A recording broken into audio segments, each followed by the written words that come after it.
they have the right idea. They're trying to help those people out by providing them with the child tax credit. But the actual, how are we going to support this? That in the end could be a nightmare for a lot of people and the IRS.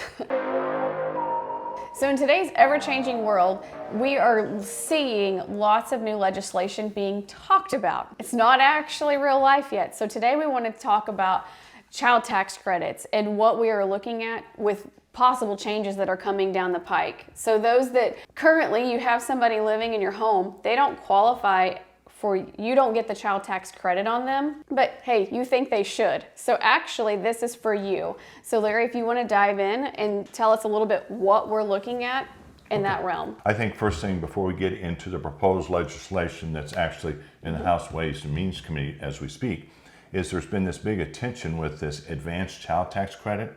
So if I'm sitting here, I'm one of those people that, has a non-relative, because if you look at the definition, we're talking about that, 3,600 child tax credit.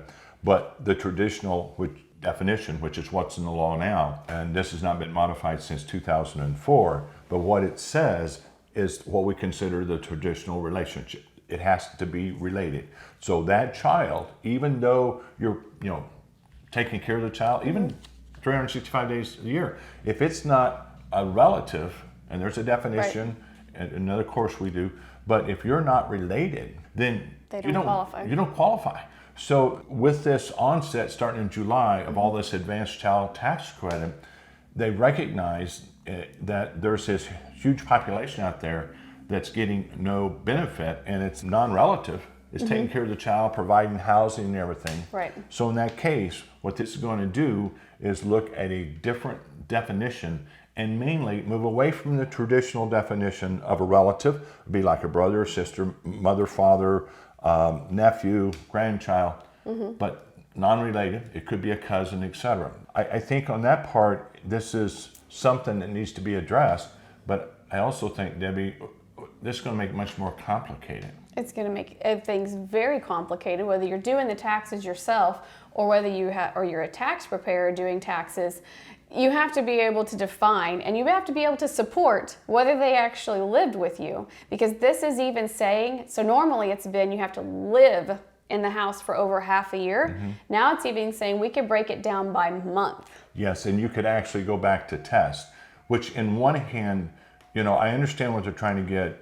They're trying to get the money at the right time to the right people. But in this complexity, when we remove relative, when we talk about a secured environment, when we talk about financial and other support, that's true, but what happens when you have multi-families living in one house? Right. The proving of this is going to be a big issue. It's going to be a big audit issue. We're really going to have to watch how they are going to come about with, if they do vote this in, how do individuals preparing their own taxes support that this child actually lived there for the right amount of time, support that they actually financially supported them. What is it going to take if you get audited?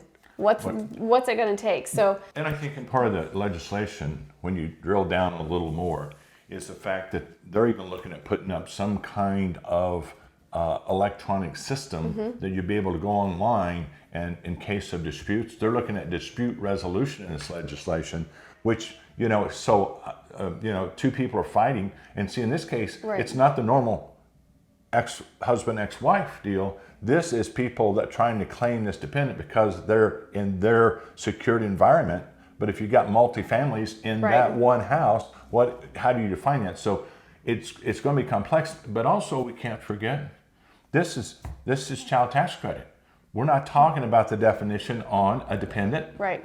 We're not talking about on earned income credit. We're not talking about it on head of household. Right. But to start looking at proposed legislation, because when something comes out of the House Ways and Means, that's the budget. That's the most powerful committee in the House of Representatives. So I think from this, stay tuned.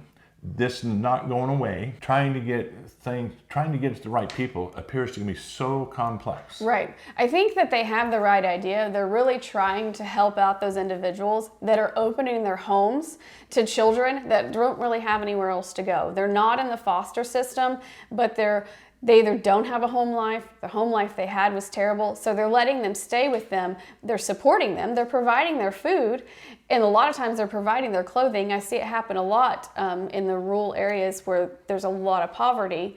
They have the right idea. They're trying to help those people out by providing them with the child tax credit, but the actual, how are we going to support this, that in the end could be a nightmare for a lot of people and the IRS. So And I stay think, tuned. Debbie, real quick though, while you were talking, to show you how close to home it is, I had somebody at my home last week, we were talking about timber, but he cuts timber. And one of his people on his crew got killed last year. So what he and his wife have done is taken in the 2 young children, because this was a single father. So right now, they're not adopting. So they've got 2 kids in grade school that they're taking care of, that they get no tax benefit for. But if it wasn't for this couple, in rural area, wasn't for this couple, these kids would be going to a foster system. Right. So again, that's just, it's like amazing. You think it's on, it's in the other parking lot, so to speak. It's not at my home, but this is really live. And I just gave you an example in my life that's within the last 2 weeks. So Debbie, she's in charge of following this. So we will stay up to date on this, any new legislation, or if it makes it any closer to actually being tax law, we will let you know. So thanks and have a great day. Make sure that you like our videos and subscribe to our channel. Where's your mic? Did it fall down? It fell down. Ow!